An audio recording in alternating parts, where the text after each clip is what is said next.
Alright everybody, it's Jesse, Iowa Audio Review. Tonight we're going to look at these KPH30i by Koss. I bought these probably 3-4 months ago, and I was going to do a review on them right away, and I decided to kind of wait and just use them and just, typical stuff, use them, throw them around, take them to work and kind of see how they hold up and everything, that and the sound right out of the box versus after some time. And yeah, we finally got to that point, so let's do it. And let's just start with the box. There's not a whole lot to go over with these. They're not really super fancy or anything. They don't even list the size of the driver on the box, but they do list the specs: 3.5 mil auxiliary, 4-foot cord, frequency response of 15 hertz to 25,000, 60 ohm, and 101 dB SPL. So these are going to be pretty easy to drive, and they're going to get pretty loud, and obviously they're going to cover the full frequency range. Still sick. Oh, and Koss is one of the very few companies, if the only one maybe, that offers a lifetime warranty on their headphones. And I believe it is only lifetime warranty against factory defects, so don't go around mishandling your Koss headphones. It's just a factory defect thing. We'll start here at the plug. Here's that 3.5 mil 4-pole plug, because these do have a microphone. Nice, really slender little barrel here. And then this is plastic. It seems to be a pretty durable little plastic. It says Koss on it. And then there is a metal retention spring here, which is really nice. I've not had any issues with this plug. It's small enough in diameter. I've not had a phone case that it didn't work with or anything. So really like this plug. I wish this plug was on the KSC75s. A very soft,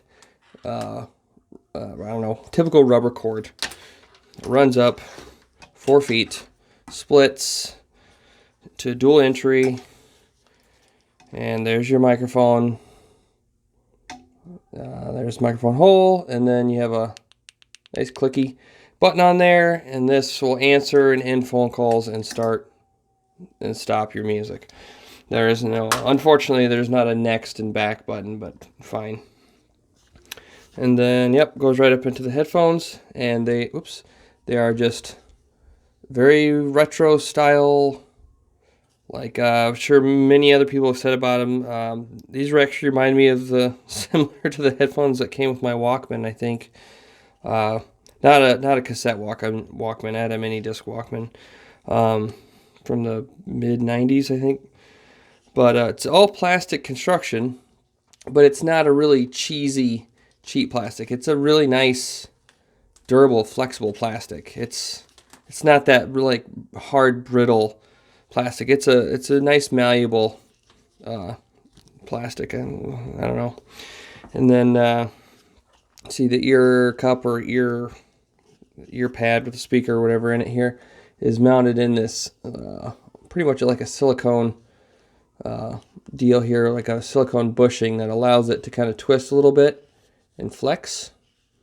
And I guess this is kind of Koss's thing. The perfect fit with patent pending suspension, they show right here. So it works. It's neat. There's no plastic hinge holding this on. It's this rubber silicone deal that just lets it kind of pivot around, and it works well. And I think it's been very durable. Even in the last month, I haven't been using these so much, but my daughter's been dragging them around, using them with her pad, and I wanted to take them from her because I was pretty sure she's going to break them, because if you're a parent and you have kids, kids will break everything, even if it's made of carbon fiber, titanium, doesn't matter. Eventually, they will break it. But yeah, she's been using them for probably a month because they've become her favorite for some reason, and she still hasn't broken them. She takes them to school with her in the morning, for the listening to her stuff on her pad, and uses them a bunch in the evening, playing her games on her pad, and has not broke them yet. The foam hasn't started to wear, deteriorate, or anything. And it's not super soft, but it's soft enough, and it's after it sits on your ears a while, it kind of conforms almost a bit like a memory foam. After you've had them on a while, it can get a little itchy. You just take them off, rub your ears, and you're fine. You can put them back on. I've worn these things for hours. What else? Oh yeah, you might be wondering, what is this? This nice, like, weird silicone headband here. It's basically there just to provide some comfort, but the other thing is it's this grippy, it's a real grippy, soft, it's like silicone headband. So when it sits on your head, it actually prevents these things from falling off your head. It's surprising that it works. It almost seems gimmicky at first, but when you put these on your head, you can feel this rubber just ever so slightly kind of grip in your hair. And you can, lean forward and look down and stuff, and it really works. Keeps the headphones on your head, and obviously it wraps around the sides here. It kind of just allows them to grip your head without them pulling your hair.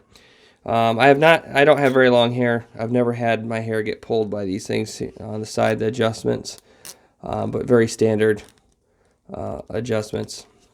And then you can see there's some ridges right here that provide a bit of a clickiness. Here. There you go. So, and yes, they are marked left and right on the inside there. So, yeah, I pretty much have zero complaints about these. They're $30. If you're looking for some excellent headphones for $30, I don't think there's anything else out there that will touch these, because the next thing that comes into play, like a lot of other people have probably discussed about these and those, is Koss is, I guess, kind of the king of just amazing sounding headphones for the money. I would probably listen to either one of these over any of the other headphones I've owned. I'm not even a headphone guy. It's not that I've owned any super nice headphones or anything. I can't even think of the ones I had before that were pretty decent. But the sound quality out of these things is just excellent. Not overly bassy. You do have to, these are like those, they are an open back, and they don't seal around your ears, so if you crank these up, people sitting near you will be able to hear them. But yeah, the bass is good for me anyway. I know it's going to vary for people and what kind of music you listen to and what you're powering them with, etc., etc. But for me, I mostly am powering them off my Galaxy S9 and just listening to music, and they are just absolutely great. Not too much bass, not too little bass. Definition, I guess imaging and soundstage is all just excellent for $30 headphones. So it's if you wanna take $30 and try a pair of these out just to see that they're awesome. And then there is the other thing I do use them for now and then. I don't game. Well, I do play PC games, but I don't chat very often. But when I do have a gaming headset. But I don't always like to wear it. One of the other reasons I like wearing these is because they're not an over-the-ear. They're an on-ear, open back. So if you're listening to stuff on them, but you don't have it super loud, you can still hear other people around you talking just fine. Where my gaming headset, I don't wear it very often because it seems like every time I put it on, then the wife all of a sudden has something she needs to talk about. And I can't hear her, and then she gets mad. But when I have these on, if she says something, I can hear her. Because I usually don't have it cranked up super loud. But at the same time, if I want to use these to talk, because they do have a microphone, I have the Sound Blaster Play 3. And this has a 4-pole plug here. You can see that. Shows a little headset. If I can get to focus on it. Come on, just do it. There we go. Good enough.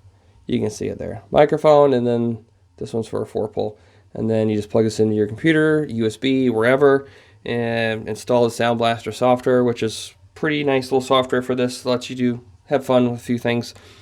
But I can plug these in here like that, plug it into the computer, and these are now a gaming headset, and they work excellent for games. I use these more. I mean, I don't game with headphones on very often, but when I do, I use these more than my actual gaming headset, just because, like I said, I like that they're open. I can hear my game. It sounds excellent, but yet at the same time, if somebody hollers at me or something, I can still hear them as well. So I just thought I'd share that little bit. These things run like $20. They're kind of nice to have around. You can use them as a DAC on your computer if your computer's got a really terrible built-in DAC. These work pretty good for $20. But yeah, I think that's it. If you're looking for some headphones of this type, on-ear, open, comfortable, durable, really good sound for the money, I don't think you're going to find anything better for $30. So if you have any questions, put them down in the comments. I can get back to you as soon as I can. All right, good night.